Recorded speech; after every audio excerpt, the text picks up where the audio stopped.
Welcome back. We are reading Genesis chapter 32, and this is the story of Jacob prepares to meet Esau. Jacob also went on his way, and the angels of God met him. When Jacob saw them, he said, "This is the camp of God." He named the place Mahanaim. Jacob sent messengers ahead of him to his brother Esau in the land of Seir, the country of Edom. He instructed them, "This is what you are to say to my master Esau. Your servant Jacob says, I have been staying with Laban and have remained here till now. I have cattle and donkeys, sheep and goats, manservants and maidservants. Now I am sending this message to my lord, that I may find favor in your eyes." When the messengers returned to Jacob, they said, "We went to your brother Esau, and now he is coming to meet you, and 400 men are with him." In great fear and distress, Jacob divided the people who are with him into two groups, and the flocks and herds and camels as well. He thought, if Esau comes and attacks one group, the other may escape.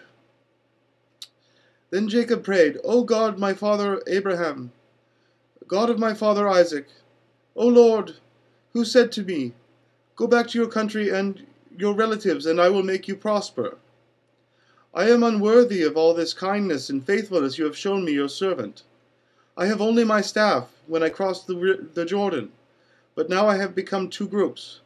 Save me, I pray, from the hand of my brother Esau, for I am afraid he will come and attack me, and also the mothers of their children, with their children. But you have said, I will surely make you prosper, and will make your descendants like the sands of the sea, which cannot be counted." He spent the night there, and from what he had with him he selected a gift for his brother Esau: 200 female goats and 20 male goats, 200 ewes and 20 rams, 30 female camels and their young, 40 cows and 10 bulls, and 20 female donkeys and 10 male donkeys.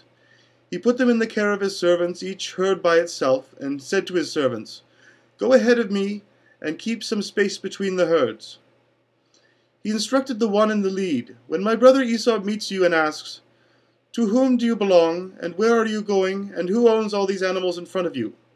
then you are to say, 'They belong to your servant Jacob.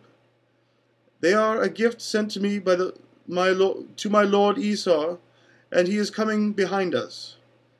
He also instructed the second and third, and all the others who followed the herds, "You are to say the same thing to Esau when you meet him. Be sure to say, 'Your servant Jacob is coming behind us.' For he thought, I will pacify him with these gifts I am sending on ahead. Later he will see them. Perhaps he will receive me." So Jacob's gifts went on ahead of him, but he himself spent the night in the camp. Jacob wrestles with God. That night Jacob got up and took his 2 wives, his 2 maidservants, and his 11 sons, and crossed the ford at the Jabbok. After he had sent them across the stream, he sent over all his possessions. So Jacob was left alone, and a man wrestled with him till daybreak.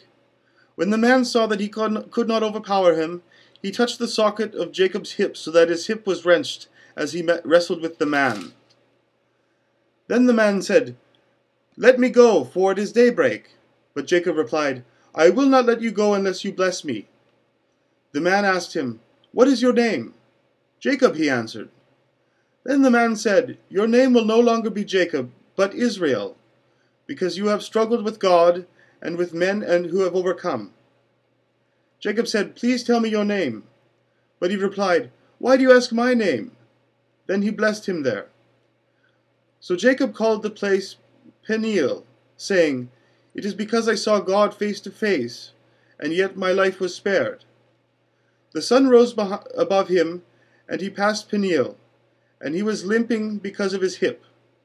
Therefore to this day the Israelites do not eat the tendon attached to the socket of the hip, because the socket of Jacob's hip was touched near the tendon.